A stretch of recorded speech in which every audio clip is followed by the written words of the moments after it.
عليكم ورحمة الله وبركاته. الحمد لله رب العالمين، والصلاة والسلام على سيد الأنبياء والمرسلين وعلى آله وأصحابه أجمعين ومن تبعهم بإحسان إلى يوم الدين. أما بعد، قال الله تبارك وتعالى في القرآن المجيد والفرقان الحميد: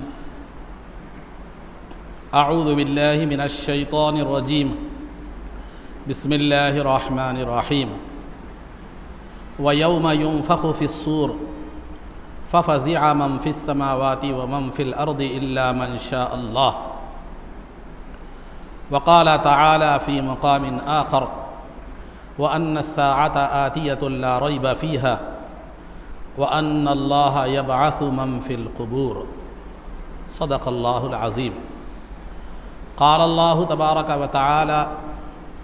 في شأن حبيبه صلى الله عليه وسلم: إن الله وملائكته يصلون على النبي يا أيها الذين آمنوا صلوا عليه وسلموا تسليما. اللهم صل وسلم وزد وبارك على حبيبك سيدنا ونبينا ومولانا محمد وعلى آله وأصحابه أجمعين. عزیزان محترم، اس سے قبل عقائد میں آپ حضرات کے سامنے قیامت کی علامتوں کے حوالے سے بات بیان کی جا رہی تھی کہ قیامت کی علامتیں دو طرح کی ہیں، ایک بڑی علامتیں، دوسری چھوٹی علامتیں. چھوٹی علامتوں کا جو زمانہ ہے وہ سرکار کے پیدا ہونے سے لے کر امام مہدی کے ظاہر ہونے سے پہلے تک کا ہے. پھر بڑی علامتوں کا جو زمانہ ہے امام مہدی کے ظاہر ہونے سے لے کر پہلے سور کے پھونکے جانے سے پہلے تک کا ہے. یہ بڑی علامتوں کا دور ہے. اب رہا پہلی سور جب پھونکی جاتی ہے تو پہلی سور کے پھونکے جانے سے لے کر اب ہمیشہ تک کا جو دور ہوگا وہ قیامت کا دور کہلاتا ہے، وہ قیامت کا زمانہ کہلاتا ہے. پہلی سور کا پھونکا جانا بالکل یقینی ہے، اور مرنے کے بعد اٹھایا جانا یہ بھی یقینی ہے. قرآن کریم میں اللہ رب العزت نے فرمایا: وَيَوْمَ يُنفَخُ فِي الصُّورِ فَفَزِعَ مَنْ فِي السَّمَاوَاتِ، کہ اس دن سور پھونکا جائے گا اور گھبرا جائیں گے وہ تمام کے تمام لوگ جو زمین و آسمان میں ہیں، وہ سب کے سب کیا کریں گے؟ گھبرا جائیں گے. یہ پہلی سور کا ذکر ہے. ثُمَّ نُفِخَ فِيهِ أُخْرَى، پھر جب پہلی سور کی وجہ سے لوگ گھبرا جائیں گے، فنا ہو جائیں گے، ختم ہو جائیں گے، تو پھر دوبارہ دوسری سور پھونکی جائے گی جس کا تذکرہ قرآن کریم میں ہے. ثُمَّ نُفِخَ فِيهِ أُخْرَى، پھر جو ہے نا دوسری سور پھونکی جائے گی تو فَإِذَا هُمْ قِيَامٌ يَنظُرُونَ، تو لوگ جو ہے نا کھڑے اپنی خبروں سے کھڑے ہو کر ایک دوسرے کو دیکھ رہے ہوں گے ہیبت اور پریشانی کے ساتھ. پھر سورہ یاسین میں کیا بتلایا گیا؟ فَإِذَا هُمْ مِنَ الْأَجْدَاثِ إِلَىٰ رَبِّهِمْ يَنْسِلُونَ. پس جب دوسری سور پھونکی جائے گی تو لوگ جو ہے نا خبروں سے اٹھ کر اپنے پروردگار کی طرف کیا کریں گے؟ دوڑیں گے حساب و کتاب کے لیے، اور کہیں گے کہ ہائے ہمیں اپنی خبروں سے، ہماری خوابگاہوں سے کس نے بیدار کیا. تو یہ پہلی سور کا ثبوت بھی ہے قرآن سے، دوسری سور کا ثبوت بھی ہے، اور خبروں سے دوبارہ اٹھائے جانے کا اور قیامت کا بھی ثبوت قرآن کریم میں موجود ہے کہ وَأَنَّ السَّاعَةَ آتِيَةٌ لَا رَيْبَ فِيهَا، کہ یقیناً قیامت جو ہے نا آنے والی ہے. وَأَنَّ اللَّهَ يَبْعَثُ مَنْ فِي الْقُبُورِ، کہ جو ہے نا اللہ یقیناً خبروں سے لوگوں کو دوبارہ زندہ کرے گا. یہ اسلام کا عقیدہ ہے کہ پہلی سور بھی پھونکی جائے گی اور دوسری سور بھی پھونکی جائے گی، اور مرنے کے بعد اٹھایا جانا، حساب و کتاب سب برحق ہے. یہ اسلام کا عقیدہ ہے. لیکن غیر مسلموں کا عقیدہ یہ ہے کہ مرنے کے بعد آدمی کو دوبارہ اٹھایا نہیں جاتا، بلکہ جو ہے نا اس کی روح دوسرے جسم میں کیا ہوتی ہے؟ منتقل ہوتی ہے. اگر اچھا آدمی ہے تو اچھے جسم میں اس کی روح منتقل ہوتی ہے. اگر برا آدمی ہے تو کتے، بندر، ریچھ، سور میں اس کی کیا ہوتی ہے؟ روح کیا ہوتی ہے؟ منتقل جو ہے نا ہوتی ہے. یہ جو ہے غیر مسلموں کا عقیدہ ہے، لیکن اسلام میں اس کی کوئی گنجائش نہیں ہے. اس کی بہت سی جو ہے نا خرابیاں ہیں. وہ ایک خرابی میں آپ کو بتلاتا چلو کہ مثال کے طور پر ایک آدمی ہے، اس کی روح قبض ہو گئی، مر گیا، انتقال ہو گیا، پھر اس کی روح جب دوسرے جسم میں ڈالی جاتی ہے، اس کی روح، جیسے ایک مثال کے طور پر ایک عورت کا کیا ہو گیا، ایک آدمی مرد ہے، ایک مرد کا جو ہے نا کیا ہوا، انتقال ہو گیا، یا عورت کا ہو گیا، کس کا بھی لیجیے آپ، تو انتقال ہو گیا، تو اس کی روح کیا کرے معلوم ہے، دوسرے جسم میں ڈال کر پھر دوبارہ کیا کیا گیا، ایسا مان کر چلے، دوبارہ ڈال کر کیا کیا گیا، پیدا کیا گیا، سمجھیے۔ تو وہ مرد یا عورت پہلے جنم میں جو ہے نا شوہر اور بیوی تھے، اب پھر دوسرے جنم میں ضروری نہیں ہے کہ وہ شوہر اور بیوی ہی ہو، پھر وہ کسی کی ماں بن کر آتی ہے، یہ اس کا باپ بن کر آ سکتا ہے، یا وہ اس کی بیٹی بن کر آ سکتی ہے، یا کوئی اور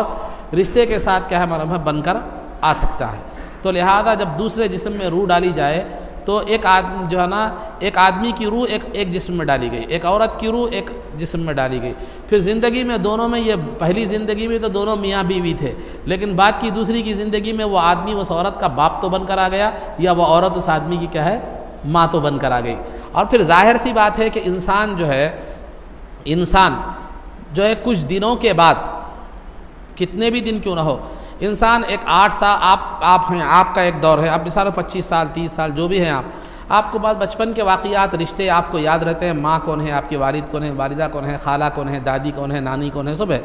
مرنے کے بعد جب دوسرے جسم میں روح ڈالی جائے گی تو ظاہر سی بات ہے وہ روح جو ہے نا، وہ روح سے جب ملے گی تو یادداشت تو ہوگی، پھر جب یادداشت ہوگی تو وہ روح کیا کرے گی، اپنے جسم کو کیا کرے گی، پہچانے گی۔ مثال کے طور پر ایک زید ہے، سمجھانا تو زید ہے، ایک جو ہے نا کون ہے، ایک ہندا ہے، سمجھیے، ہندا مانے عورت، ایک زید ہے ایک ہندا ہے، دونوں کی روح قبض کر دی گئی۔ تو زید کو کیا کیا گیا، پھر دوسرا جنم دیا گیا، دوسرا جنم دینے کے بعد زید باپ بن کر آیا کس کا، ہندا کا، جبکہ شوہر تھا پہلے جنم میں شوہر تھا، دوسرے جنم میں کیا ہوا، زید باپ بنا، اور ہندا کیا ہو گئی معلوم ہے، اس کی بیٹی بن کر آ گئی۔ تو ظاہر سی بات ہے، تو پہلے جنم میں روح جب دوسرے جسم میں منتقل ہوتی ہے تو ٹھیک ہے، چلو دوسرے جسم میں منتقل ہو گئی، پیدا ہو گیا، پیدا ہونے والے بچے میں ہی کیا ہو گئی، منتقل ہو گئی۔ بچہ بڑا ہو کر سمجھدار ہونے تک کتنا وقت لگتا ہے، 12 سے 15 سال 20 سال زیادہ سے زیادہ۔ تو کیا یہ 15-20 سال میں وہ زید جو ہے نا، اپنی بیوی جو سابقہ جنم میں تھی اس کی روح کو زید کی روح نہیں پہچانے گی، زید کی روح نہیں پہچانے گی؟ تو پھر جب پہچانے گی کہ یہ میری بیوی تھی گزشتہ جنم میں، یہ روح زید کی روح پہچانے گی کہ یہ گزشتہ جنم میں میری بیوی تھی، تو پھر وہ ایسے اپنی بیٹی کو کیسے تسلیم کرے گا، بیٹی ہونے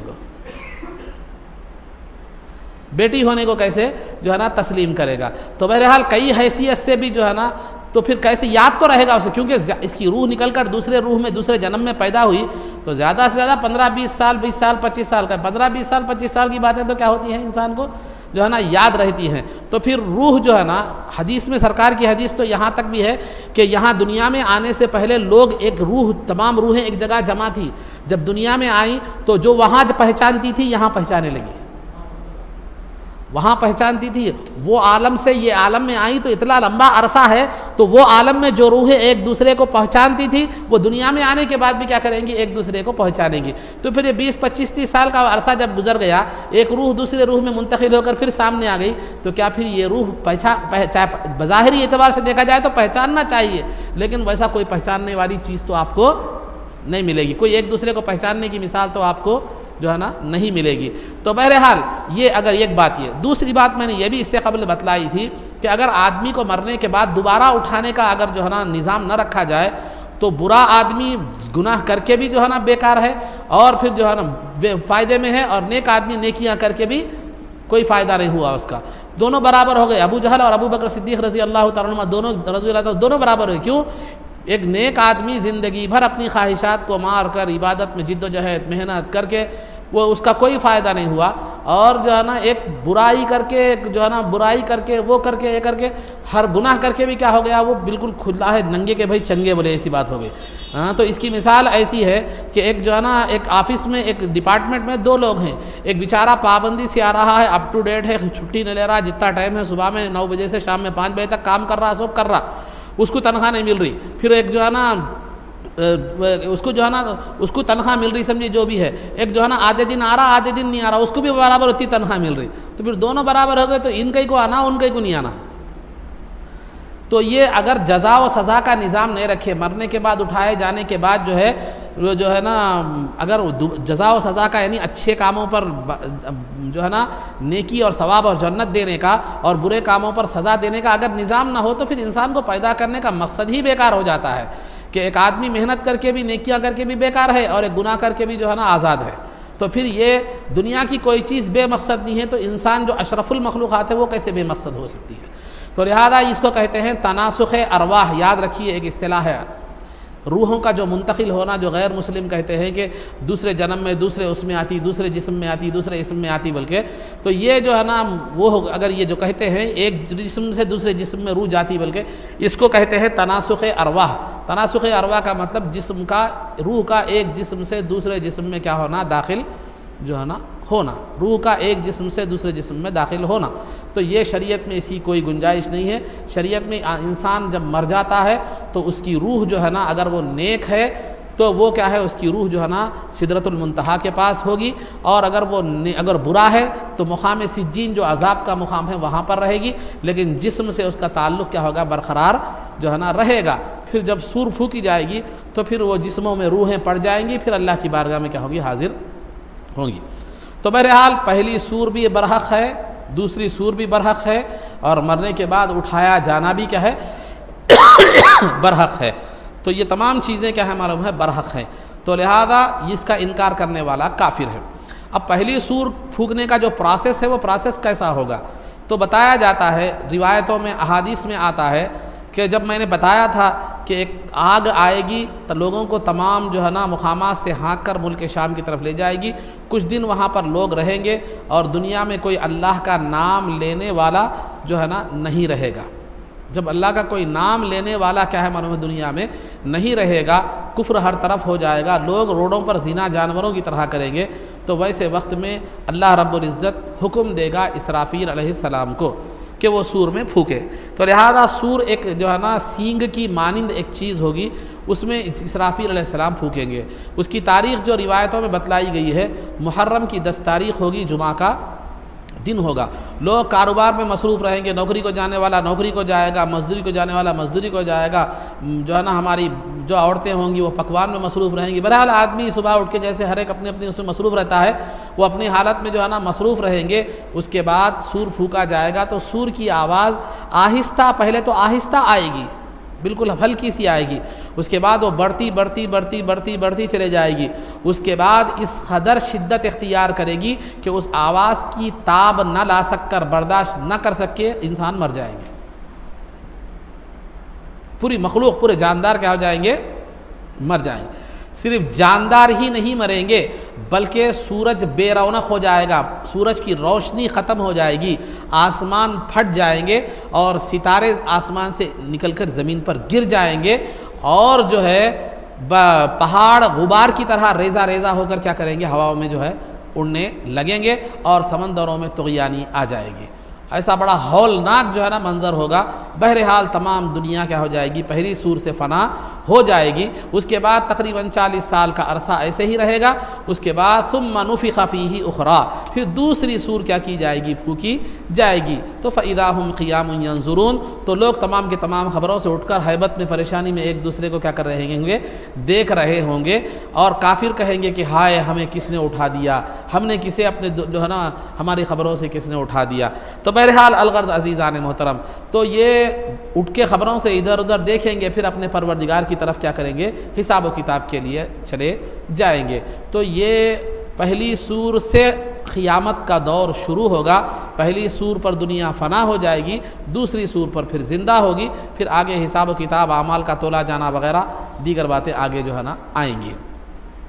یہ عقائد کے حوالے سے بات رکھی گئی تھی. مسائل میں آپ حضرات کے سامنے 2 ہجری کے اہم ترین واقعات کا ذکر کیا گیا تھا کہ قبلے کا بدلنا, رمضان کے روزوں کی فرضیت, عید الفطر کا حکم, صدقہ فطر کا حکم, زکوٰۃ کا حکم, درود شریف کا حکم, اور جو ہے نا بقرعید کی نماز کا حکم, پھر قربانی کا حکم. یہ 2 اہم ترین واقعات. انہی 2 ہجری کے اہم ترین واقعات میں سے ایک واقعہ جنگ بدر کا تھا, جس میں تھوڑی سی تفصیل تھی, جس کی وجہ سے میں نے کیا کیا تھا وہ ذکر نہیں کیا. باقی تمام واقعات پر میں نے روشنی ڈال دی ہے. جنگ بدر, میں نے آپ سے جو ہے نا ایک بات اس سے قبل شروع میں بتائی تھی. سرکار جب مکے سے ہجرت کر کے مدینہ منورہ کو آئے تو اس وقت جو ہے نا یہودی اور عیسائی بڑے خوش تھے کہ نبی آخر الزماں جو ہے نا تشریف لانے والے ہیں، ان سے ہمیں تائید ملے گی، مدد ملے گی، بہرحال خوش تھے۔ لیکن سرکار جب آئے، سرکار نے اپنی تعلیمات پیش کی، سرکار نے جب عیسیٰ علیہ السلام کو برحق بتایا تو پھر یہودی غصے میں آ گئے، یہودی دشمن بن گئے۔ اور جب سرکار نے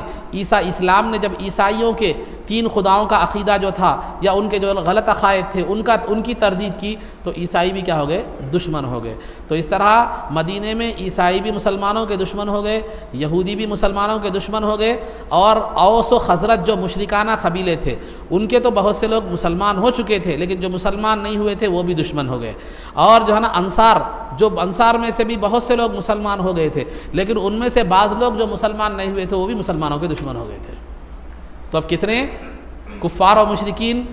اور یہودی، عیسائی، پھر انصار میں سے جو مسلمان نہیں ہوئے وہ جو ہے نا وہ کیا ہو گئے تھے؟ دشمن ہو گئے تھے۔ تو اتنے 4 دشمن جو ہے نا مسلمانوں کے 4 سے 5 دشمن کیا ہو گئے تھے؟ جمع منافقین بھی تھی جو بظاہر کیا کر رہے تھے؟ کفر دل میں رکھتے تھے لیکن زبان سے مسلمان ظاہر کرتے تھے اپنے آپ۔ تو مدینہ جو ہے نا مدینے میں مسلمانوں کے تقریباً 5 طرح کے دشمن جو ہے نا مدینے میں ہو گئے تھے۔ تو لہذا آپ نے یہ بھی پیچھے سن رکھا ہے کہ سرکار دو عالم صلی اللہ علیہ وسلم مدینے کو ہجرت کرنے سے پہلے نبوت کے 5ویں سال 5 نبوی میں مسلمانوں کو حبشہ کی جانب ہجرت کرنے کا حکم دیا تھا، حبشہ کی جانب ہجرت کرنے کا حکم دیا تھا۔ تو کفار مسلمانوں کا پیچھا کرتے ہوئے حبشہ کی جانب تک پہنچ گئے تھے، وہاں کا بادشاہ عیسائی تھا اور صحیح العقیدہ تھا جو بعد میں اسلام بھی لایا۔ تو بہرحال جو ہے نا مسلمانوں کا پیچھا کرتے ہوئے کفار مکہ وہاں تک پہنچ گئے تھے، اور بادشاہ کو انہوں نے مسلمانوں کے بارے میں غلط ورغلا کر مسلمانوں کو واپس لانے کی کوشش کی تھی، لیکن بادشاہ نے مسلمانوں کو واپس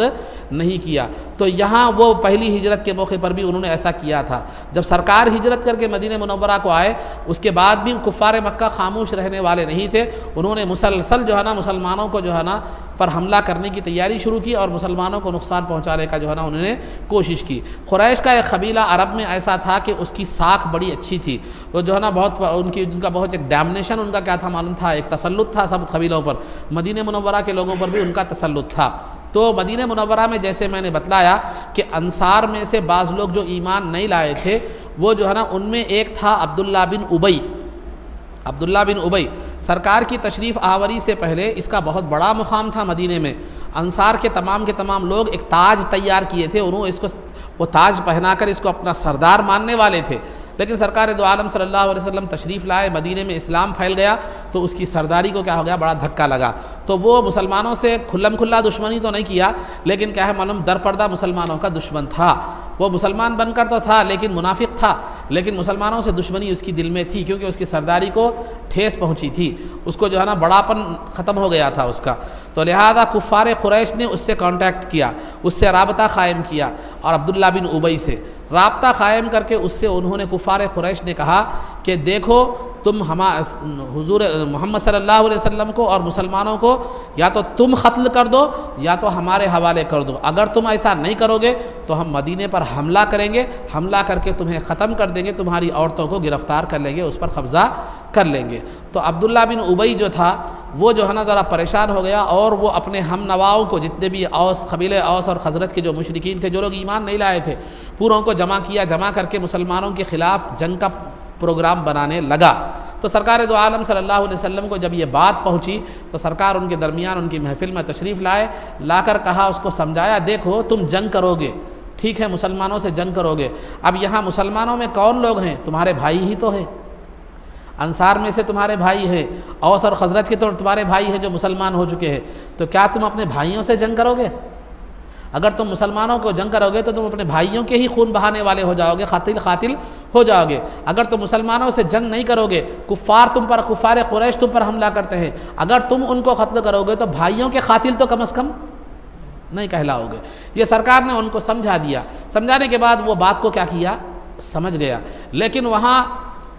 مکہ مکرمہ میں جو ہے نا تیاریاں زور و شور سے چلنے لگی حملے کی۔ اس کا اندازہ آپ سے اس بات سے لگایا جا سکتا ہے کہ سعد بن معاذ رضی اللہ تعالیٰ جو ایک انصاری صحابی تھے، وہ مکہ مکرمہ کو گئے ان حالات کے دوران، مکہ مکرمہ کو گئے، وہاں امیہ بن خلف جو ایک کافر تھا وہ جو ہے نا اس کے ان سے دوستانہ تعلقات تھے. تو یہ جب اس کے پاس گئے تو کفار مکہ نے کہا کہ تم نے جو ہے نا ہم نے تم سے کہا تھا کہ مسلمانوں کو یا تو مدینے سے باہر کر دو یا قتل کر دو، لیکن تم نے وہ کام نہیں کیا. اگر ہمارے مکے کا آدمی تمہارا دوست نہ ہوتا تو ہم تمہیں زندہ جانے نہیں دیتے تھے. تو اس طرح مسلمانوں کے خلاف کھچڑی کیا کر رہی تھی، پک رہی تھی. وہ لوگ مسلمانوں کو جو ہے نا مدینے پر حملہ کرنے کے جو ہے نا یہ تیاریاں وہ کفار مکہ کر رہے تھے. اسی دوران ایک جو ہے نا حملے کی ایک صورت کہیے یا ایک آغاز کہیے اس کے طور پر جو ہے نا مکے سے سردار قریش کا ایک سردار جس کا نام جو ہے نا کرز بن جابر تھا، وہ کیا کیا، وہ مدینے کو آیا. آ کر جو ہے نا مسلمانوں کے جانور جو مدینے کے باہر چراگاہ میں چر رہے تھے ان جانوروں کو ہانک کر لے کر چلا گیا. پھر مسلمانوں نے اس کا پیچھا کیا تو وہ تو ہاتھ کو نہیں آیا، لیکن جو ہے نا جانور مسلمان واپس لا لیے. تو لہذا مکے میں تیاریاں زور و شور سے چل رہی تھی. ابو جہل ابو لہب وغیرہ موقع کی طاق میں تھے کہ موقع مل جائے تو حملہ کرے. تو بدبخت ابو لہب نے کیا کیا، ایک افواہ جو ہے نا گردش کر دی، ایک افواہ پھیلا دی کہ مسلمان جو ہے نا تمہارا یہ کفار قریش کا ایک قافلہ ملک شام کو گیا ہوا تھا اور اس میں تقریباً مکے کے ہر آدمی کا سامان اس کے اندر تجارت کا سامان موجود تھا. اس وقت ہوتا کیسا تھا، اب مثال کے طور پر آپ تمام آدمی ہیں، تمام کا جو ہے نا سامان ہوتا تھا. کچھ لوگ کیا کرتے تھے معلوم ہے، آپ سب کا سامان لے جا کر بیچ کر آتے تھے. جیسا ہمارے پاس جیسا ہم انویسٹ کرتے ہیں کسی کے پاس تو وہ کمپنی یا فرم جو ہے شیئرز خریدتے ہیں، وہ کاروبار کرتی ہے، آپ کو منافع دیتے نا. اسی طرح کی شکل و صورت آج آن لائن ہو گئی، وہ اس زمانے میں بھی تھی. تو بہرحال جو ہے شیئرز کی شکل میں ہے. تو ویسے ہی سب کا سامان لے کر ایک ایک آدمی جایا کرتا تھا. تو وہ قافلہ بڑا قافلہ تھا، بہت سارا مال و دولت اس کے اندر جو ہے نا تھا. تو لہذا مکے میں جب یہ ابو جہل نے یہ افواہ پھیلا دی کہ تمہارے قافلے پر محمد صلی اللہ علیہ وسلم کیا کرنے والے ہیں، حملہ کرنے والے ہیں، تو پھر جن لوگوں نے اس میں مال انویسٹ کیا تھا، سامان رکھا تھا، جن لوگوں کے خاندان کے لوگ اس میں شامل تھے قافلے میں، سب کے سب فکر مند ہو گئے اور غصے میں آ گئے اور ان کو ابو جہل نے بھڑکا دیا. لہذا ایک لشکر تیار ہو گیا 1000 آدمیوں کا، پوری ہتھیار کے ساتھ، پوری تیاری کے ساتھ اور پوری جو ہے نا سواریوں کے ساتھ. بلکہ اس زمانے میں جنگ کو جب جاتے تھے تو جو ہے نا پورے لوگ تو پورے عیش و عشرت، کھانے پینے کا سامان اور بجانے والی گانے والی عورتوں کو بھی ساتھ لے جایا کرتے تھے. کیونکہ وہ عورتیں جب کوئی آدمی جنگ سے بھاگ جاتا رہتا تو اس کو شرم دلاتی تھی، بزدلی پر جو ہے نا اس کو آر دلا کر گاتے تھی گانے میں، اپنے گانے میں اشعار میں، تاکہ وہ جنگ سے نہ بھاگے، پھر لوٹ کر آئے، مر جائے مگر واپس نہ آئے. تو یہ عورت عرب ایک غیرت مند مزاج کی قوم تھی. تو لہذا وہ جنگ سے نہ بھاگے، اسی لیے عورتوں کو ساتھ لے جایا جاتا تھا. جب کوئی بھاگنے کا ارادہ کرتا تو عورتیں اس کو شرم دلاتی، اس کو جو ہے نا یہ کرتی کہ ارے بزدل تو بھاگ رہا ہے، ایسے اشعار کی شکل میں. تو بہرحال خلاصہ گفتگو تو پوری تیاری کے ساتھ مکے سے جو ہے نا 1000 کا لشکر جرار، اس میں بڑے بڑے سردار اور خونخوار لشکر تھا، مکے سے نکل چکا. ادھر ابو سفیان کو بھی جو ہے نا یہ خبر، ابو سفیان جو قافلہ تجارت کا ملک شام سے آ رہا تھا، تو ابو سفیان کو بھی یہ خبر ملی تھی کہ مسلمان، جھوٹی خبر افواہ کے جو ہے نا مسلمان حملہ جو ہے نا کرنے والے ہیں، سرکار ان پر حملہ کرنے والے ہیں. تو ابو سفیان کیا کیے، ایمان نہیں لائے تھے اس وقت، بعد میں ایمان لائے، امیر معاویہ رضی اللہ تعالیٰ عنہ کے والد. تو لہذا وہ اس وقت ایمان نہیں لائے تھے. تو وہ کیا کیے، راستہ بدل کر قافلے کو واپس لے کر دوسرے راستے سے چلے گئے. لیکن ادھر جو ابو جہل کا جو قافلہ تھا، ابو جہل کا جو لشکر تھا، وہ جب آ گیا تو جب آنے لگا تو ابو سفیان نے ابو جہل کو ایک پیغام بھیجا کہ دیکھو میں قافلے کو محفوظ طریقے سے نکال چکا ہوں، تم جو ہے نا قافلے کو بچانے کے لیے آ رہے تھے، اب تمہیں آنے کی ضرورت نہیں ہے، اب جو ہے نا مسلمانوں سے بھیڑنے کی ضرورت جو ہے نا نہیں ہے، تم قافلہ واپس لے کر چلو. لیکن ابو جہل نے اس بات کو نہیں مانا. شیطان ایک شیخ نجدی کی شکل میں آیا، نجدی بوڑھے کی شکل میں، مقام نجد کے بوڑھے کی شکل میں آیا. آ کر اس نے کہا کہ انی جار لکم، کہ میں تمہارا مددگار ہوں، تم جاؤ مسلمانوں سے لڑو. لا غالب لکم، آج تم پر کوئی غالب ہونے والا نہیں ہے. فلما تراءت الفئتان نکص علی عقبیہ، قرآن کہتا ہے کہ جب دونوں مسلمان اور کافر بھڑ گئے، پہلے تو بھیڑا دیا، دونوں کو لڑا دیا شیطان، اس کے بعد یہ بولا کہ میں تمہارا میرے سے کوئی تعلق نہیں، بول کے چلے گیا. تو ابو جہل نے جو ہے نا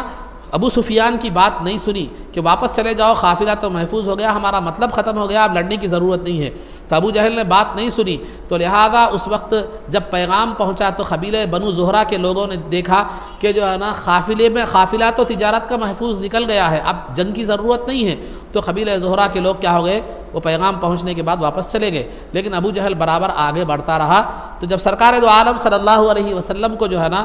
اطلاع ملی کہ ابو جہل کیا کرنے والا ہے، لشکر کے ساتھ مدینے پر حملہ کرنے کا وہ ارادہ کیا کرتا ہے، وہ رکھتا ہے، تو سرکار دو عالم صلی اللہ علیہ وسلم نے مہاجرین اور انصار سے مشورہ کیا کہ کیا کیا جائے۔ تو مہاجرین اور انصار نے جو ہے نا ہر حال میں جان مال ہر حیثیت سے سرکار کی مدد کرنے کی جو ہے نا انہوں نے کی۔ اس وقت تک ابھی جہاد کا حکم حاصل نہیں آیا تھا، اس کے بعد اللہ رب العزت نے مسلمانوں کو جہاد کی اجازت دی کہ اذن للذین یقاتلون بانہم ظلموا وان اللہ علی نصرہم لقدیر، کہ جہاد کا حکم دیا گیا اور وجہ یہ بتلائی گئی کہ مسلمانوں پر ظلم کیا گیا، مسلمان مظلوم ہیں، لہذا وہ اپنے ڈیفنس میں کیا کر سکتے ہیں، جہاد کر سکتے ہیں۔ تو یہ جو جہاد جنگ بدر کا جو جہاد تھا، یہ مسلمانوں کی طرف سے ظلم نہیں تھا، بلکہ یہ ڈیفنس میں لڑی جانے والی لڑائی تھی، ڈیفنس میں لڑی جانے والی کیا تھی، لڑائی تھی۔ اور اس کا مقصد کیا تھا کہ مسلمان جب آئے تھے مدینے میں تو کفار سے، یہودیوں سے، نصارہ سے، سب سے انہوں نے کیا کیا تھا، معاہدہ جو ہے نا کیا تھا، اگر مسلمان جو ہے نا اگر کفار سے نہ لڑتے تو جب مدینے کے کفار قریش مدینے پر حملہ کرتے تو ظاہر سی بات ہے ان پر، مدینے والوں پر غصہ تھا، ان کو مسلمانوں پر بھی تھا، اور مسلمانوں کو نہ مارنے کی وجہ سے، باہر نہ نکالنے کی وجہ سے مسلمانوں کے علاوہ دیگر قوموں پر بھی غصہ تھا، تو لہذا وہ کیا کرتے، یہودیوں پر بھی حملہ کرتے، نصرانیوں پر بھی حملہ کرتے، غیر مسلموں پر بھی حملہ کرتے، ان کی عبادت گاہوں کو بھی ڈھا دیتے، مسجدوں کو بھی ڈھا دیتے، ان کی جو ہے نا اس کو بھی ڈھا دیتے۔ تو لہذا اگر اللہ رب العزت نے جہاد کا حکم نہ دیتا اور مسلمان حفاظت کے لیے، مدافعات کے لیے کھڑے نہ ہوتے، تو قرآن میں یہ حکم بیان کیا گیا ہے کہ مسلمانوں کو جہاد کی اجازت اسی وجہ سے دی گئی کہ ان پر ظلم کیا گیا، ان کو اپنے گھروں سے نکال دیا گیا اور ان کو ستایا گیا، پھر اس کے بعد مدینے کو آئے تو یہاں پر بھی انہیں چین سے نہیں رہنے دیا جا رہا ہے، تو لہذا جب ظلم حد سے بڑھ گیا تو پھر مدافعات کی اجازت دی گئی، مدافعات کی اجازت دی گئی۔ تو اسلام کہتا ہے کہ اگر کوئی آپ کے ساتھ ظلم کرے تو معاف کر دو، لیکن اگر آپ کا معاف کرنا اس کی ہمت بڑھا رہا ہے، اس کے ظلم میں اضافے کا سبب بن رہا ہے، تو پھر اس کی مدافعات کرنا، اس کا ڈیفنس کرنے کی اجازت اسلام نے کیا کی ہے، دی ہے، لیکن اس معاملے میں اتنا ہی حق کرنا چاہیے، اس کے جواب دینا چاہیے جتنا اس نے آپ پر ظلم جو ہے نا کیا ہے۔ تو لہذا ڈیفنس کے لیے اگر مسلمان اس جنگ کے لیے کھڑے نہ ہوتے، جہاد کے لیے، تو نتیجہ کیا بتایا جا رہا ہے، لَهُدِّمَ الصَّوَامِعُ وَبِيَعُ وَصَلَوَاتُ وَمَسَاجِدُ يُذْكَرُ فِيهَا اسْمُ اللَّهِ كَثِيرًا، کہ جو ہے نا اگر مسلمان اس جنگ کے لیے، بدر کے لیے کھڑے نہ ہوتے، کفار اگر حملہ کرتے تو جو ہے نا یہودیوں کی عبادت گاہیں بھی محفوظ نہیں رہتی، نصرانیوں کی عبادت گاہیں بھی محفوظ نہیں رہتی، مسلمانوں کی مسجدیں بھی محفوظ نہیں رہتی، اور جو ہے نا غیر مسلموں کی عبادت گاہیں بھی محفوظ نہیں رہتی۔ تو لہذا مسلمانوں کو اب تک جنگ کا حکم نہیں دیا گیا تھا، اب جنگ کا جو ہے نا حکم دیا گیا۔ بعض نادان یہ کہتے ہیں کہ مسلمان جب تک مکے میں تھے کمزور تھے، اس لیے انہیں وہ جنگ نہیں کیے، جب مدینے میں آ گئے تو ان کی میجارٹی بڑھ گئی، تو لہذا اب طاقت مل گئی تو جنگ کر رہے ہیں، یہ بعض نادانوں نے کہا، لیکن یہ حقیقت نہیں ہے، یہ تعصب پسندی ہے، اس لیے کہ یقیناً مدینے میں مسلمانوں کی تعداد، مکے میں مسلمانوں کی تعداد تھوڑی تھی، لیکن دشمن بھی صرف ایک ہی تھا، کفار و مشرکین۔ لیکن جب مدینے میں سرکار تشریف لائے تو یقیناً جو ہے نا مسلمانوں کی تعداد تھوڑی بہت بڑھ گئی، لیکن دشمن بھی 5 ہو گئے، یہاں تک بڑھ گئی۔ تو لہذا جہاد کرنا تقویت کے طاقت کے حاصل ہونے کی وجہ سے نہیں تھا، بلکہ جو ہے نا یہ سیلف ڈیفنس کے لیے اور عبادت گاہوں کی حفاظت کے لیے تھا۔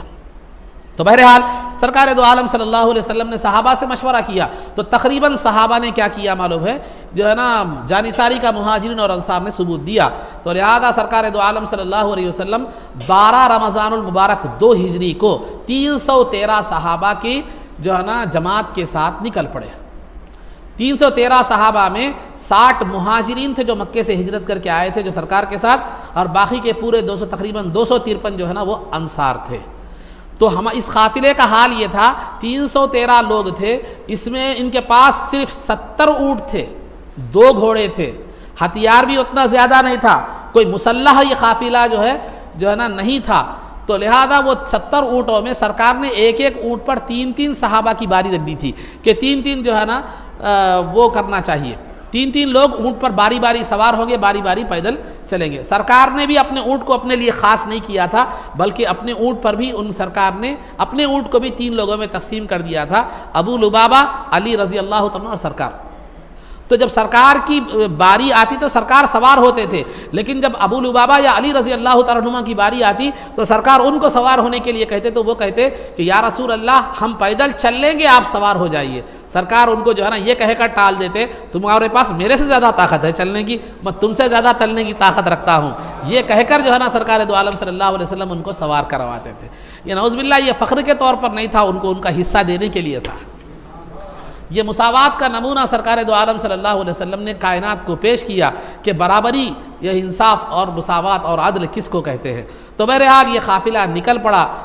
قافلے کے کچھ دور جانے کے بعد سرکار نے لشکر کا جائزہ لیا، اور کچھ وہاں پر جو ہے نا جو بچے چھوٹے چھوٹے قافلے میں شامل ہو گئے تھے ان کو کیا کر دیا، نکال دیا گیا۔ اور اس کے بعد کچھ دور اور جانے کے بعد ابو لبابہ جو سرکار کے ساتھ تھے ان کو مدینے کا جو ہے نا ذمہ داری دے دی، اور مدینے سے نکلتے وقت عثمان غنی رضی اللہ تعالیٰ عنہ کی اہلیہ جو سرکار کی صاحبزادی تھی رقیہ رضی اللہ تعالیٰ عنہ، وہ بیمار تھی، تو سرکار دو عالم صلی اللہ علیہ وسلم نے عثمان غنی رضی اللہ تعالیٰ عنہ کو مدینے میں ہی رہنے کا حکم دیا، جنگ میں آنے کی اجازت نہیں دی۔ لیکن بعد میں جب جنگ بدر میں فتح ہوئی جنگ بدر کو، تو سرکار نے عثمان غنی رضی اللہ تعالیٰ عنہ کو جنگ بدر میں شامل لوگوں میں شمار فرمایا، کیونکہ سرکار کے حکم سے وہ رکے ہوئے تھے۔ تو بہرحال نکلے، آگے نکل کر چلے گئے۔ بدر جو ایک بستی ہے مدینہ منورہ سے تقریباً 193 کلومیٹر پہ جو ہے نا ایک بدر کی بستی آج بھی موجود ہے وہ بستی، تو لہذا آپ وہاں پر جو ہے نا سرکار تشریف لے گئے۔ جب تک میدان بدر میں سرکار پہنچتے، ابو جہل کا لشکر جو ہے، جو سخت زمین تھی، جو جنگ کے لیے موزوں زمین تھی اور پانی کے کنویں تھے، ان پر وہ کفار کا لشکر قبضہ کر چکا تھا۔ مسلمانوں کے حق میں جو زمین آئی تھی وہ ریتیلی زمین تھی، اور ریتیلی زمین میں چلنا یا جنگ کرنا بڑا مشکل ہوتا ہے، اس سے اسٹیمنا جلدی آؤٹ ہو جاتا ہے۔ پھر جو ہے نا عرب کی گرمی، پھر رمضان کے روزوں کی حالت میں، تو لہذا تو مسلمان جب پہنچے تو انہیں نہ پانی کا کوئی کنواں ملا، نہ موزوں زمین انہیں نصیب ہوئی۔ تو لہذا ہوا کیا، نتیجے میں جو ہے نا اللہ رب العزت کی رحمتیں نازل ہوئی، اور اللہ نے بارش کو برسایا، جس کی وجہ سے زمین دب گئی اور جنگ کے لیے ہموار ہو گئی، اور صحابہ نے وہاں جو ہے نا ایسے دائرے بنا کر، ایسے چھوٹے چھوٹے کنویں بنا کر بارش کے پانی کو اس میں کیا کر لیا، اسٹور کر لیا۔ لیکن قربان جائیے سرکار دو عالم صلی اللہ علیہ وسلم کی رحمت پر کہ مسلمان جو کنووں میں، جو گڑھوں میں پانی کو اسٹور کر لیے تھے، کفار اگر اس میں سے آ کر پانی پینا چاہتے تو انہیں منع نہیں کیا جاتا تھا۔ تو بہرحال جو ہے نا وہ وقت آیا، جنگ بدر میں آیا، صبح میں جو ہے نا کل کے دن بدر کا معرکہ اور جنگ ہونے والی ہے۔ ایک دن قبل سرکار دو عالم صلی اللہ علیہ وسلم نے میدان کا جائزہ لیا اور بتلا دیا کہ یہاں ابو جہل مرے گا، یہاں ادبا مرے گا، یہاں شیبہ کی لاش گرے گی۔ ابو لہب کسی وجہ سے یہ جنگ میں شامل نہیں ہو سکا تھا، بچ گیا اس وجہ سے، تو جو ہے نا یہاں ان گرے گا، یہاں تمام جو ہے نا کفار کی لاشوں کی جگہ سرکار نے کیا کر دی، جو ہے نا بتلا دی، اور وہ جنگ میدان بدر میں کون کہاں گرے گا وہ بتلا دیا۔ اس کے بعد رات ہوئی تو سرکار دو عالم صلی اللہ علیہ وسلم کے لیے ایک اونچے مقام پر ایک جو ہے نا ایک خیمہ، ایک ڈیرے کے طور پر خیمہ بنایا گیا تھا۔ آج وہاں مسجد عریش نامی ایک مسجد بنی ہوئی ہے، تو لہذا وہاں جہاں سے پورا میدان کیا ہوتا تھا، نظر آتا تھا۔ آج بھی وہ مقام سے دیکھو آپ، وہ مقام کیا ہوتا ہے، نظر آتا ہے۔ تو سرکار رات میں صحابہ تو سو گئے، لیکن سرکار دو عالم صلی اللہ علیہ وسلم ساری رات گریہ وزاری کرتے رہے، اللہ سے دعائیں کرتے رہے کہ پروردگارا یہ مٹھی بھر مسلمان اگر شہید ہو جائے، ختم ہو جائے، تو پھر روئے زمین پر تیرا نام لینے والا باقی نہیں رہے گا۔ راتیں دعاؤں میں گزری، صبح ہوئی، سرکار نے صفیں درست فرمائی۔ اس زمانے کے جنگی قانون کے مطابق پہلے ادھر سے ایک لشکر میں سے ایک بہادر آتا، ادھر سے ایک بہادر آتا، پہلے ایک لڑائی ہوتی، اس کے بعد پھر ہر طرف سے لڑائی جو ہے نا شروع ہو جاتی۔ تو شروع میں ایسا ہی ہوا، تفصیلات ہیں لیکن میں مختصر بات بتا رہا ہوں۔ تو لہذا اس کے بعد دونوں جو ہے نا گھمسان کی لڑائی جو ہے شروع ہوئی، اور شروع ہو کر جنگ تیزی سے جاری ہو گئی، اور مسلمانوں نے بڑی بہادری کا جو ہے نا مظاہرہ کیا۔ اس جنگ میں 70 کفار قتل کیے گئے اور 70 قید کر لیے گئے، اور 14 مسلمان تقریباً شہید ہو گئے۔ ان کے نام آج بھی وہ مسجد عریش کے پاس ایک کتبے میں ایک پتھر پر لکھے ہوئے ہیں۔ تو بہرحال مزارات کے کچھ نشانات آپ کو نظر نہیں آئیں گے، مگر وہ نام تو آج بھی وہ صحابہ کے ہمارے لکھے ہوئے ہیں، اور ان کے نام سے ان کے وسیلے سے دعا بھی کی جائے تو دعا مقبول ہوتی ہے۔ تو بہرحال اگر کبھی وہاں جانے کا اللہ آپ کو اتفاق و نصیب میں رکھے تو جائیے، وہاں دعا کیجیے، اور جو ہے نا اگر ایک کیفیت کے ساتھ حالات کے ساتھ معلوم رکھ کر آپ جائیں تو وہاں ایک کیفیت بھی آپ کو جو ہے نا محسوس ہوگی۔ اب عام انداز میں جائیں تو ویسا کوئی وہ ضروری نہیں ہے، ہر ایک کی اپنی اپنی کیفیت کی بات ہے۔ تو بہرحال عزیزان محترم، اس جنگ میں جو ہے نا شیطان جو ہے اپنے لشکر کے ساتھ شامل ہوا تھا انسانوں کی شکل میں۔ شیطان جو ہے سراقہ بن مالک کی شکل میں آیا تھا، اس کا لشکر قبیلہ بنو مدلج ایک قبیلہ ہے ان کے لوگوں کی شکل میں آیا تھا۔ تو شیطان جب اپنا لشکر لے کر جو ہے نا شریک ہوا اس میں، تو اللہ رب العزت نے سرکار کی مدد کے لیے فرشتوں کو بھیجا، اور فرشتے جو ہے نا انسانوں کی شکل میں آئے، پہلے 1000، بعد میں 3000، بعد میں 5000، اس طرح تقریباً 9000 فرشتے جو ہے نا آئے، اور فرشتے جنگی لباس میں اور گھوڑوں پر سوار تھے۔ بعض روایتوں میں آیا ہے کہ پیلے امامے بدے ہوئے تھے، بعض روایتوں میں سفید اماموں کا ذکر ہے، بعض روایتوں میں کالے امامے جو ہے نا فرشتے بندھے ہوئے تھے۔ ہو سکتا ہے ہر طرح کے امامے کیا ہے بندھے ہوئے ہوں، جس سے تمام روایتوں کی کیا ہو جاتی ہے تطبیق ہو جاتی ہے، سمجھے؟ تو ہر طرح کے امامے بندے ہوں۔ تو بہرحال فرشتے بھی جو ہے نا یہ کرے تھے، تو اللہ رب العزت نے جو ہے نا ان کو فرشتوں کو بھیجنے سے پہلے جنگ کی تعلیم بھی دی تھی۔ فَضْرِبُوا فَوْقَ الْأَعْنَاقِ وَاضْرِبُوا مِنْهُمْ كُلَّ بَنَانٍ، کہ اللہ نے فرمایا کہ دیکھو فرشتوں جب تم کفار سے جنگ کرو تو ان کی گردنیں مارو اور ان کے پورے کاٹ دو، یہ انگلیوں کے جو اوپری جو حصہ ہوتا ہے پورے کاٹ دو۔ تو لہذا فرشتوں نے جس کو مارا اس کی نشانی یہ تھی کہ جہاں زخم ہوتا وہاں داغ کی نشانی پڑ گئی تھی، داغ ہوتا نا داغ، تو ویسی ٹائپ کی، تو وہ فرشتوں کا مقتول تھا وہ۔ تو بہرحال جب جنگ مکمل ہو گئی تو جبریل امین جو ہے نا جنگی لباس میں سرکار کی بارگاہ میں آئے، آ کر عرض کیے کہ یا رسول اللہ آپ کو سلام بھیجتا ہے آپ پر، اور جو ہے نا فرماتا مجھے حکم دیا ہے اللہ نے کہ جب تک مصطفیٰ خوش نہ ہو جائیں، راضی نہ ہو جائیں، واپس نہ آنا۔ تو لہذا سرکار نے فرمایا جاؤ میں راضی ہوں۔ اس کے بعد جبریل امین چلے گئے، وہ کفار 70 شہید ہو گئے، نعوذ باللہ کفار 70 قتل ہو گئے تھے، اور جو ہے نا 70 جو ہے نا قیدی بنا دیے گئے تھے۔ سرکار دو عالم صلی اللہ علیہ وسلم نے تمام کفار کی لاشوں کو جو ہے نا بدر وہاں ایک کنواں تھا اس میں ڈالنے کا حکم دیا گیا، لیکن امیہ بن خلف کی لاش جو ہے نا موٹی پھول چکی تھی، لباس جب نکالا جا رہا تھا تو ٹکڑے ہو رہی تھی، تو اس کو وہیں زمین میں دھسا دینے کا حکم دیا۔ اس کے بعد 70 جو ہے نا قیدیوں کو سرکار دو عالم صلی اللہ علیہ وسلم نے صحابہ میں تقسیم فرمایا، اور صحابہ نے ان کے ساتھ جو حسن سلوک کیا کہ خود کھجور اپنے گھر والوں کو کھجور کھلاتے اور جو ہے نا ان کے سامنے کھانا پیش کرتے تھے۔ تو بہت سے قیدی اس میں جو ہے سرکار کے اور صحابہ کے اخلاق کو دیکھ کر مسلمان ہو گئے۔ بہرحال فی الوقت قیدی تو کیا کر دیے گئے، تقسیم کر دیے گئے، لیکن جو ہے نا اب وہ قیدیوں کے تعلق سے سلوک کیا کیا جانا چاہیے، وہ سلوک کیا کیا اس بارے میں مشورہ ہوا۔ تو اس وقت جو ہے نا قانون یہ تھا کہ جنگ میں جو بھی قیدی پکڑے جاتے وہ مار دیے جاتے تھے، اور یہ تو قانون تھا، جنگی قانون تھا۔ دو مصلحتیں بھی تھیں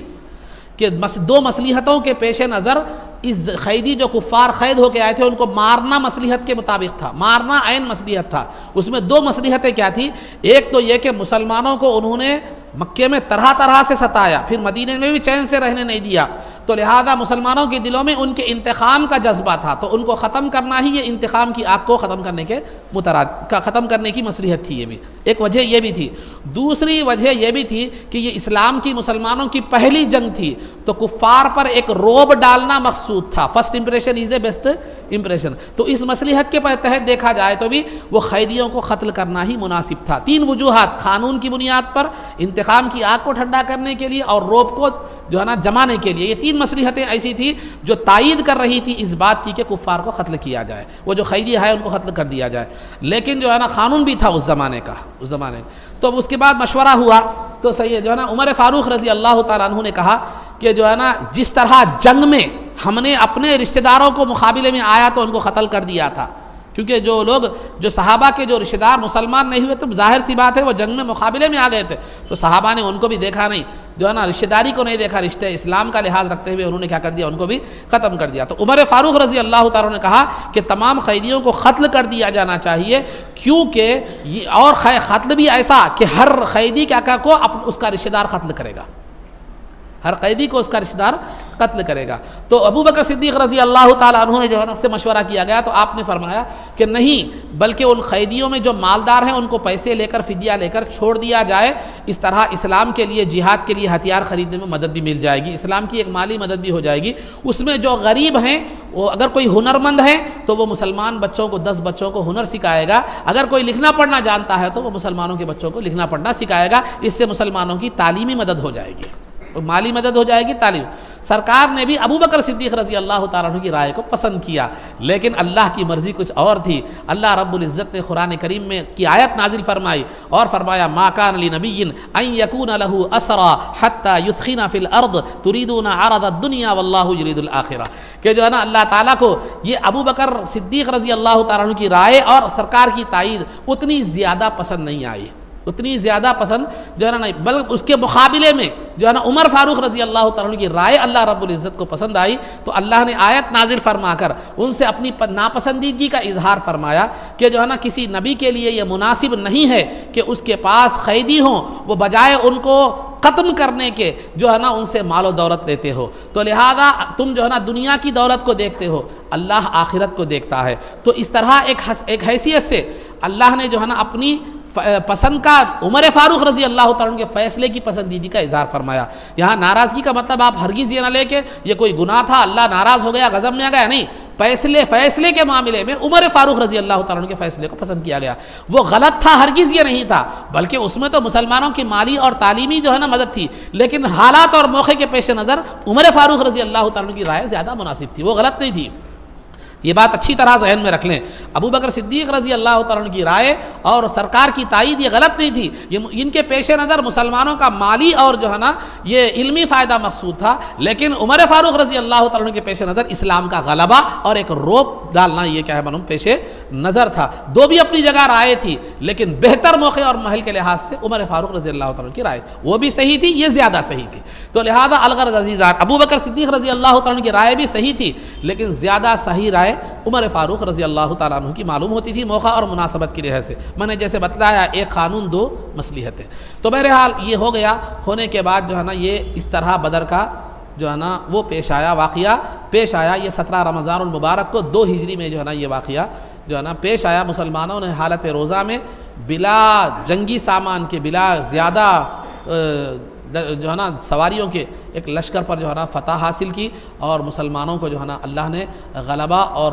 جو ہے نا فتح اور نصرت سے ہمکنار فرمایا۔ تو لہذا اللہ رب العزت کی بارگاہ میں تعداد مقصود نہیں ہوتی، بلکہ وہ جذبہ ایمانی اور یقین کو دیکھتا ہے۔ تو لہذا ہمیں بھی چاہیے کہ اللہ کی ذات پر یقین کو پیدا کریں۔ آج ہمارے حالات جو ہمارے اندر ہو رہے ہیں، اللہ کی ذات پر یقین کی کمی اور ہمارے ایمان کی کمی جو ہے نا یہ ہو رہی ہے۔ یقیناً اسلام اخلاق کی تعلیم دیتا ہے، لیکن اخلاق کہہ کر بزدلانہ مظاہرہ کرنا یا اسلام کے احکامات کے خلاف کام کرنا، یہ جو ہے نا یہ اخلاق نہیں ہے، بلکہ اخلاق اور انسانیت کا دائرہ بھی اسلام نے بتا دیا۔ اس دائرے میں رہ کر ہمیں اخلاق کا مظاہرہ کرنا ہے۔ کفر و شرک میں تعاون کرنا، کفار کی لاشوں کو نہ دفنانا، یہ اخلاق نہیں ہے اسلام کے، بلکہ بھوکے کو کھانا کھلانا، کمزور کی مدد کرنا، ظالم کو ظلم سے روکنا، مظلوم خواہ کوئی بھی ہو، یہ اسلامی اخلاق ہیں۔ لیکن غیر سے مرعوب ہو کر اخلاق کے نام پر مشرکانہ اعمال کو انجام دینا، مشرکانہ رسوم کو انجام دینا، مشرکانہ اعمال میں تعاون کرنا یا مشرکوں کی تجہیز و تکفین کرنا، یہ اسلام کے احکامات میں سے نہیں ہے، نہ یہ اسلامی اخلاق ہے۔ اسلام یہ کہتا ہے کہ کوئی بھی مسلک ہو، کوئی بھی مذہب کا ہو، غریب ہے پیسے کی ضرورت ہے اس کی مدد کرو، بھوکا ہے کھانا کھلاؤ، ننگا ہے کپڑے پہناؤ، اگر اس پر ظلم ہو رہا ہے تو اس کے ظلم کو روکو، اور انسانیت کا جو ہے نا کا لحاظ رکھتے ہوئے اس کے ساتھ انسانیت کا معاملہ کرو۔ لیکن ان اخلاق کی ادائیگی میں اسلام کا کوئی حکم پامال نہ ہونے پائے، یہ اسلامی اخلاق ہے۔ لیکن آج ہم نے اسلامی اخلاق کے دائرے کو اتنا وسیع کر دیا ہے کہ مشرکانہ اعمال بھی کرنے لگے، مشرکانہ اعمال میں مدد بھی کرنے لگے۔ یہ اخلاق نہیں ہے، یہ ہماری بزدلی ہے اور غیروں کا روب ہمارے دلوں پر ہے۔ غیروں کا رعب ہمارے دلوں پر اس قدر چھا گیا ہے، ہمیں کسی سے ڈرنے کی ضرورت نہیں ہے، ہمیں تلوار لے کر گردن مارنے کی بھی ضرورت نہیں ہے۔ ہمارے پاس دنیا کی سب سے بڑی طاقت اللہ کی ذات ہے، ہمارے پاس دنیا کا سب سے بہترین نظام اسلام کا نظام موجود ہے، جس میں عدل و انصاف ہے، صرف مسلمانوں کے لیے نہیں بلکہ ساری انسانیت کے لیے۔ تو لہذا ہمارے پاس ہر چیز کی اہمیت ہے۔ لیکن سرکار نے فرمایا تھا قیامت کے قریب دنیا کی قومیں تم پر بھوکے بھیڑیوں کی طرح ٹوٹ پڑیں گی۔ کیوں؟ کیا تم کم؟ صحابہ نے پوچھا کیا یا رسول اللہ کہ ہم تعداد میں کم ہوں گے؟ نہیں، تم تعداد میں تو زیادہ ہوں گے، لیکن تمہارے اندر وہن کی بیماری ہوگی۔ وہن کی بیماری کا مطلب کیا ہے؟ کہ وہن کی بیماری یہ ہے کہ وہ دنیا کی محبت اور موت کا خوف تمہارے دلوں میں ہو جائے گا۔ تو میں مطلب میرا بولنے کا یہ نہیں کہ آپ تلوار لے کر نکل جاؤ، بندوق لے کر نکل جاؤ، مارو، نہیں، ہمیں ڈرنے کی ضرورت نہیں ہے، جو ہے نا کمزور ہونے کی ضرورت نہیں ہے، ہمیں عدل و انصاف کے راستے پر چلنا ہے، انسانیت کی بھلائی کے لیے سوچنا ہے، کوئی بھی وہ انسان کیوں نہ ہو اس کے ساتھ حسن سلوک ہمارا ہونا چاہیے، لیکن ہمارا بزدلانہ مظاہرہ ہمارے اسلام اس کی اجازت جو ہے نا نہیں دیتا، کیونکہ اللہ کی ذات پر آپ کا کامل یقین ہوگا تو آپ ایک بھی ہیں تو سو بھی آپ کا کچھ نہیں بگاڑ سکتے، بشرطے کہ آپ کو اللہ کی ذات پر اور اس کی مدد پر یقین ہو۔ یہاں تو 3 گنا زیادہ تھے۔ آپ اب سیرت آگے پڑھیں گے، بعض جنگیں ایسی ہوئی ہیں جن میں اسلام کے خلاف میں جو ہے نا 10 گنا زیادہ فوج تھی، لیکن مسلمانوں نے تعداد کو نہیں دیکھا، اللہ کی مدد پر ان کی نظر تھی۔ تو لہذا آپ کو جو ہے نا حق کے راستے پر قائم ہونا ہے، حق پر عمل کرنا ہے اور حق کہنا ہے اور حق کو جو ہے نا اپنانا ہے۔ ہمیں کسی کے ڈر سے بزدلانہ مظاہرہ کرتے ہوئے اسلام کے راستے کو یا حقانیت کے راستے کو چھوڑنے کی ضرورت جو ہے نا ہمیں جو ہے نا نہیں ہے۔ یہی ہماری اسلامی تعلیمات ہے۔ ہاں، انسانیت خواہ وہ کوئی بھی ہو، انسانیت کے ساتھ حسن سلوک، یہ اسلام اس کی تعلیم دیتا ہے۔ تو ہمیں اس بات کی ضرورت ہے کہ اخلاق کے دائرے کو جو ہم نے کھینچ کر بڑا کر دیا ہے وہ ہمارا اپنا بڑا کیا ہوا ہے، لیکن اسلام کی جو تعلیمات تھی وہ ہر انسان کے ساتھ حسن سلوک ہو، لیکن دائرہ اسلامی کے تحت رہ کر احکامات اسلام اس سے پامال جو ہے نہ ہونے جو ہے نا پائے۔ آپ وقار کے ساتھ رہیے، آپ روب دبدبے کے ساتھ رہیے، آپ اپنے مذہب پر، اسلام پر جو ہے نا سنجیدگی کے ساتھ عمل پیرا رہیے، اور کسی مظلوم پر ظلم کیا جائے، خواہ وہ کسی مذہب کا ہو، اس کو روکنے کی کوشش کیجیے، لیکن آپ کے اندر بزدلی اور جی حضوری کی کیفیت تمہارے اندر نہیں ہونی چاہیے، کیونکہ جو ہے نا مسلمان بزدل کبھی بھی نہیں ہوتا، بلکہ وہ ایک باہمت ہوتا ہے، حالات کا مقابلہ کرتا ہے اور حالات کا سامنا کرتا ہے اور اللہ کی ذات پر یقین رکھتا ہے اور حق کے راستے پر چلتا ہے اور حق کہتا ہے۔ لیکن حق کہنے کا مطلب یہ بھی نہ سمجھے کہ آپ کیا کریں بے تکا نکل جائیں، بلکہ حق کا مطلب یہ ہے کہ جب سچ کہنے کی بات آئی تو سچ کہیں، اور سچ کا فیصلہ کرنے کی بات آئے فیصلے کی تو حق کے راستے کو اور سچ کے راستے کو کیا کریں اختیار کریں، اور کسی کے ساتھ حسن سلوک کا معاملہ بھی آ جائے تو اسلام کے احکامات کو کیا کریں پیش نظر رکھ کر ہمیں یہ کام کرنا چاہیے۔ تو بہرحال یہ ہمیں جو ہے نا یہ چند باتیں تھیں جو آپ حضرات کے سامنے رکھی گئی۔ اب جو ہے نا مسائل کے حوالے سے بھی میں نے بات رکھی تھی کہ یہ تو ہمارا سیرت کے حوالے سے آج ذرا بڑی بات زیادہ ہو گئی، تو جو ہے اب جو ہے نا آداب میں سے آپ کو کچھ باتیں بیان کی جاتی ہیں کہ کھانے پینے کے آداب کا سلسلہ چل رہا تھا۔ کھانے پینے کے آداب میں ایک ادب یہ ہے کہ کھانے کا لقمہ نوالا اگر زمین پر گر جائے تو پھر کیا کیجئے، اس کو اٹھا کر صاف کیجئے، یا دھونے کی ضرورت پڑتی ہے تو دھو کر کیا کیجئے اس کو کھا لیجئے، اور اگر وہ دھونے کے یا کھانے کے قابل نہیں رہا تو ضائع کرنے کے بجائے کسی جانور اور پرندے کو کیا کر دیجئے، کھلا دیجئے۔ اس ادب کو پیش نظر رکھنے کے بعد اب ہمیں ہمارے دعوتوں کا جائزہ لینے کی ہمیں کیا ہے معلوم ہے ضرورت ہے کہ ایک ہم کھاتے رہتے ہیں، دوسرا آتے اس کو پھینک دیا، آدھا کھا لیے پھینک دیے، دوسرا شروع ہو گئے، وہ آدھا کھائے پھینک دیے، دوسرا تیسرا شروع ہو گئے، آدھا کھائے پھینک دیے، یہ تیسرا کیا ہو گئے شروع ہو گئے۔ یہ ہماری دعوتوں کا حال ہو گیا۔ کھانے میں کتنا بہت زیادہ جو ہے نا کھانا ضائع ہوتا ہے۔ تو لہذا سروے کے مطابق یہ بتلایا گیا ہے کہ حیدرآباد میں جتنی کھانے کے ضائع ہوتا ہے وہ کبھی ہندوستان میں کسی اور علاقے میں نہیں ہوتا۔ کہیں کو ضائع ہو رہا، 8 پکا رہے، 10 پکا رہے، 8 پکا رہے، کدھر بھی پورا نہیں ہو رہا، کوئی بھی ان کھانے سے کرا، کھانے والا خود پریشان ہے کیا کھاؤں کیا نہیں، سمجھے؟ تو بہرحال خلاصہ گفتگو، تو کھانا اگر دستر پر گر جائے تو اس کو اٹھا لیں، اس کو اٹھا کر کھائیں، اور اگر کچھ گرد لگ جائے تو اس کو صاف کر کے کھائیں، نہیں کھانے کے قابل ہے تو وہ جانوروں کو ڈال دیں، جو ہے نا۔ اور جو دعوت میں جو دسترخوان اٹھائے جاتے ہیں، وہ اہتمام کرنے والے جو لوگ ہیں ان سے بھی میری یہ گزارش ہے کہ کھانے اور جو چیزیں بچ جاتی ہیں اس کو ضائع مت کریں، کم از کم جانوروں کا پیٹ کیا کریں، جو ہے نا بھر دیں، اس کو ضائع نہ کریں، اور بچے ہوئے کھانے کو کسی غریبوں میں کیا کر دیں، تقسیم کر دیں، تو بہرحال اس کو ضائع نہ ہونے دیں۔ یہ بات ہے دوسری بات۔ اور تیسری بات، کھانے کی پلیٹ جب آپ کے سامنے رکھی ہوئی ہے تو دو باتیں ہیں، یا تو وہ پلیٹ میں مختلف قسم کا کھانا رکھا ہوا ہوگا یا ایک قسم کا کھانا رکھا ہوا ہوگا۔ اگر مختلف قسم کا کھانا رکھا ہوا ہے تو آپ کسی بھی طرف سے کھا سکتے ہیں، یہاں سے یہاں سے وہاں سے وہاں سے، لیکن اگر ایک قسم کا کھانا اگر آپ کا رکھا ہوا ہے تو پھر آپ کو اپنی جانب جو کھانے کا حصہ ہے اس طرف سے کھانا چاہیے، اس طرف سے جو ہے نا آپ کو کھانا چاہیے۔ تو لہذا جس جانب آپ کا حصہ ہے، ایک قسم کا کھانا ہو، نہیں کئی قسم کا ہے تو ہر طرف سے آپ لے کر کھا سکتے ہیں۔ اور تیسری جو ادب بتایا گیا ہے، کھاتے وقت بالکل خاموش نہ رہے، بلکہ کچھ اچھی باتیں بھی کریں، وہ دین کی ہوں تو اور بہتر ہے، یا نہ بھی ہو تو دنیا کی بھی ہو تو اچھی باتیں، فائدے کی باتیں کیا کریں، معلومات ہے، علم میں اضافہ ہے، یا کوئی اچھا کام کرنا چاہ رہے ہیں تو اس پر گفتگو آپ کر رہے ہیں، تو بہرحال اچھی باتیں کھانے کے وقت کریں۔ خاموشی سے کھانا یہ غیروں کا طریقہ بتلایا گیا ہے، تو لہذا اچھی باتیں کریں، اور ایسی باتیں نہ کریں جس سے لوگوں کو کندراہٹ ہوتی ہو، ناپسندیدگی ہوتی ہو، جیسے خے کا ذکر، متلی کا ذکر، یا غلاظت کا ذکر، یا ایسی چیزیں جس سے لوگوں کو کندراہٹ ہوتی ہو، تو ایسی حرکتیں بھی کیا کریں، ایسی باتیں بھی نہ کریں، ایسے کام بھی نہ کریں جس سے لوگوں کو کیا ہوتا ہے، ایک قسم کی کندراہٹ اور ناپسندیدگی ظاہر ہوتی ہے۔ کیسے؟ مثال کے طور پر آپ کو بتلاتا ہے، چلو بریانی کا چمچہ لے کے سالن میں ڈال رہے ہیں، دہی کا چمچہ لے کے میٹھے میں ڈال رہے ہیں،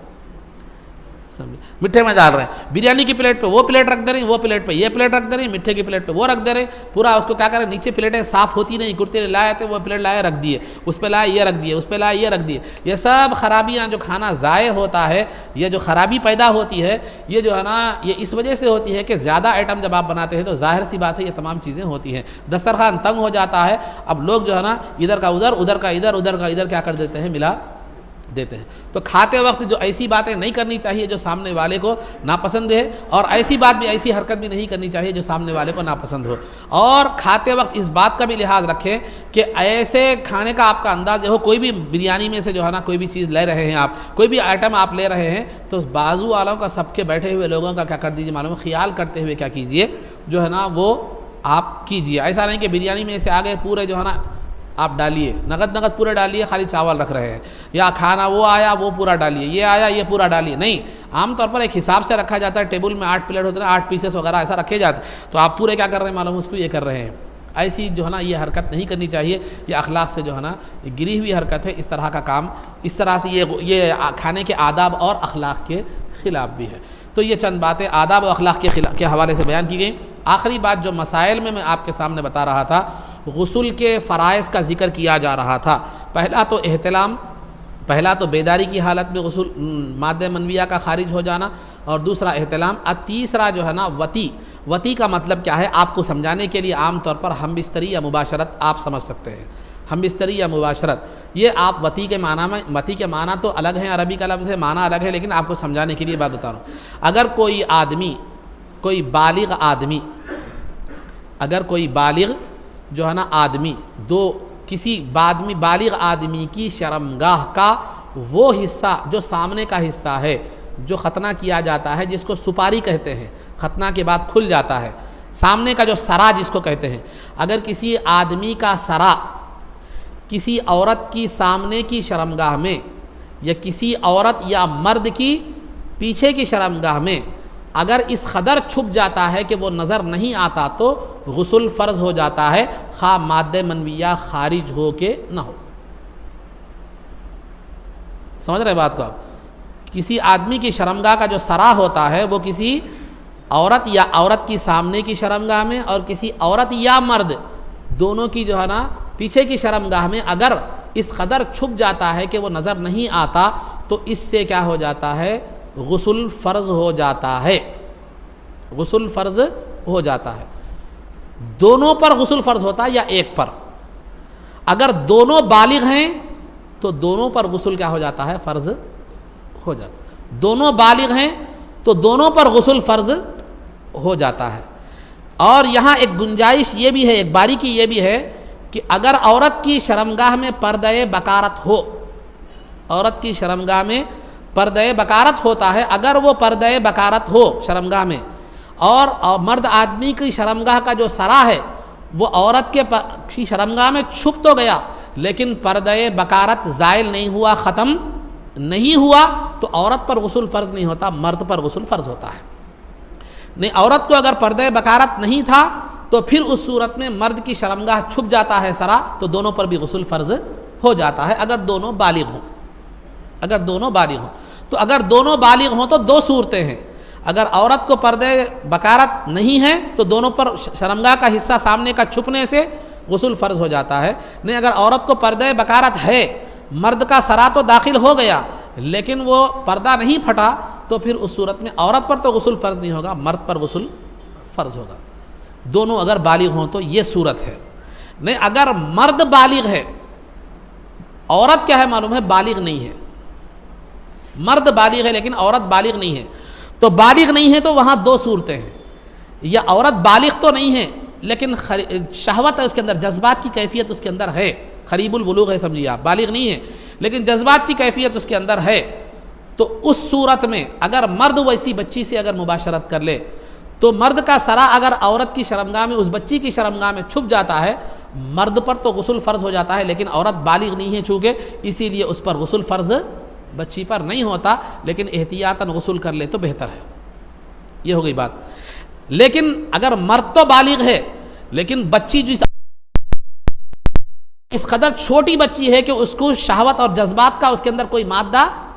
نہیں ہے، مباشرت کا اس کو جو ہے نا ذہن نہیں ہے، وہ جذبات اس کے اندر کچھ بھی نہیں ہے، اس طرف یہ خیال اس کا نہیں ہے، اگر ویسی بچی سے اگر مرد کیا ہوتا ہے مباشرت کرتا ہے تو پھر اس صورت میں جو ہے جب تک مرد کو انزال نہ ہو، مادہ منویہ خارج نہ ہو، اس وقت تک مرد پر غسل فرض نہیں ہوتا، صرف سرے کے چھپنے سے غسل فرض نہیں ہوتا، اگر وہ بچی چھوٹی ہو، اس کے اندر جذبات کی کیفیت نہ ہو، بچی پر بھی غسل فرض بالغ نہیں ہونے کی وجہ سے نہیں ہوتا۔ تو یہ جو ہے نا مسئلے تھے۔ اسی طرح جو ہے نا اگر کوئی آدمی مردہ انسان سے مباشرت کر لے، خواہ وہ مرد ہو کہ عورت ہو، یا کسی جانور کے ساتھ بدفعلی اگر کر لے، تو اس صورت میں جو ہے نا صرف سرے کے چھپنے سے کیا ہوتا غسل فرض نہیں ہوتا، جب تک کہ اس کا جو ہے نا مادہ منویہ خارج نہ ہو، انزال نہ ہو، اس وقت تک جو ہے نا غسل فرض نہیں ہوتا، مردہ انسان سے یا کسی جانور کے ساتھ بدفعلی کرنے کی صورت میں۔ آپ بول رہے ہیں یہ سب باتیں کیا ہے؟ یہ سب باتیں شریعت میں جائز نہیں ہیں۔ پیچھے کی شرمگاہ سے مباشرت کرنا قابل سزا ہے، مردہ انسان سے مباشرت کرنا قابل سزا ہے، گناہ کبیرہ ہے، جانور کے ساتھ بھی برا عمل کرنا یہ بھی قابل سزا ہے اور قابل گناہ کبیرہ ہے،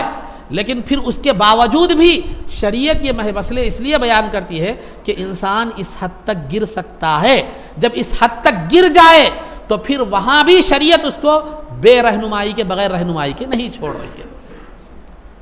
یہ شریعت کی عمدگی ہے، اس کا مطلب یہ نہیں کہ شریعت اس کی اجازت دیتی ہے یہ کرو، یہ نہیں مطلب، یہ تو حد درجے گری ہوئی حرکتیں ہیں، لیکن اگر انسان کے اندر یہ صلاحیت ہے کہ شیطان جب غالب ہو جاتا ہے تو وہ جانوروں سے بدتر ہو جاتا ہے، اگر ایسا کوئی عمل کرے اب وہ پھر کیا جو ہے نا اس کے لیے کیا رہنمائی ہے؟ تو رہنمائی تو ایک تو توبہ کرنا ہے، اس کے لیے توبہ تو ہے ہی ہے گناہ کی معافی کے لیے، لیکن عبادت کے لیے اسے کیا کرنا ہے؟ غسل اسے کرنا ہے، یہ بتانے کے لیے، مسئلہ بتانے کے لیے ہے، اس کا مطلب یہ نہیں کہ یہ چیزیں جائز ہیں۔ اور اسی طرح اگر کوئی آدمی کنڈوم کے لگا کر یا کوئی مباشرت اگر بیوی سے کرتا ہے، وہ لگانا جائز ہے نہیں ہے، کب جائز ہے کیا نہیں ہے، اس کی تفصیلی مسائل میں آگے بتاؤں گا انشاءاللہ کبھی۔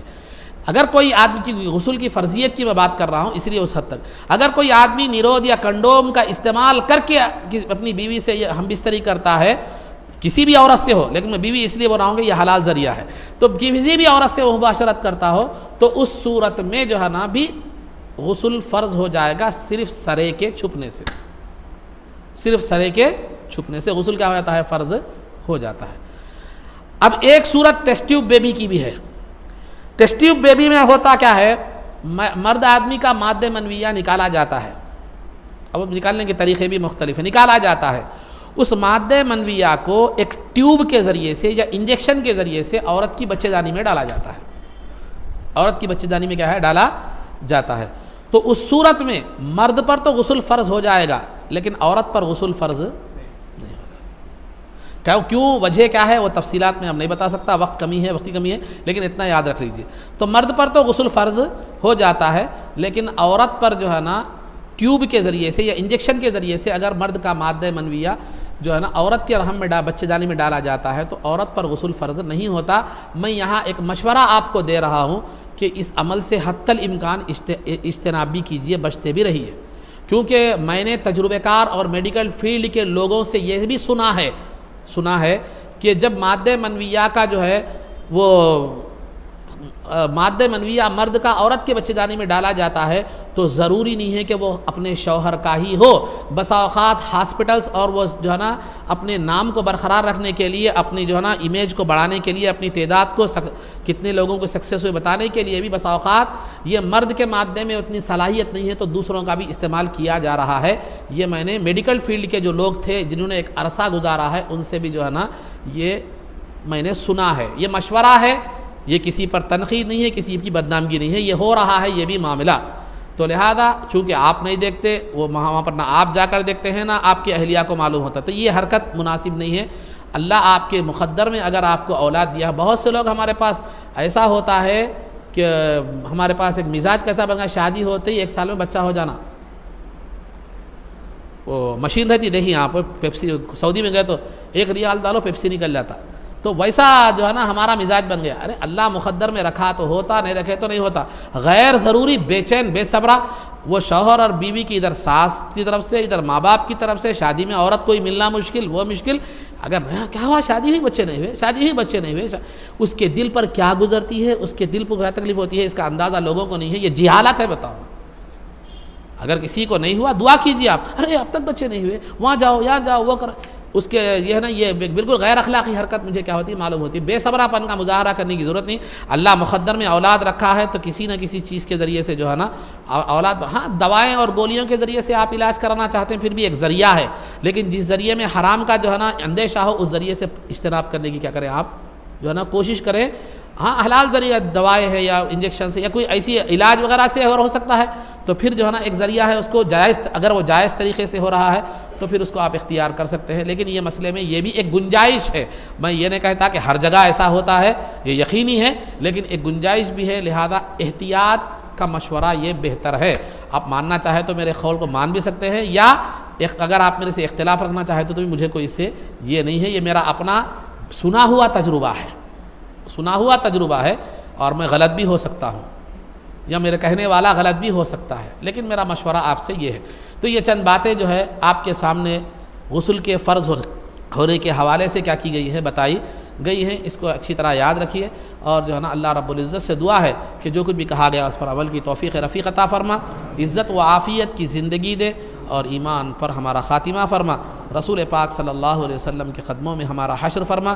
آپ کی شفاعت عظمیٰ سے ہم کو بہرور فرما. آپ کے دست مبارک سے جام کوثر پینا نصیب فرما. جنت میں آپ کی غلامی معیت اور رفاقت نصیب فرما. صلی اللہ تعالی وسلم علی خیر خلقہ سیدنا محمد و آلہ و صحبہ اجمعین برحمتک یا ارحم الراحمین والحمد للہ رب العالمین.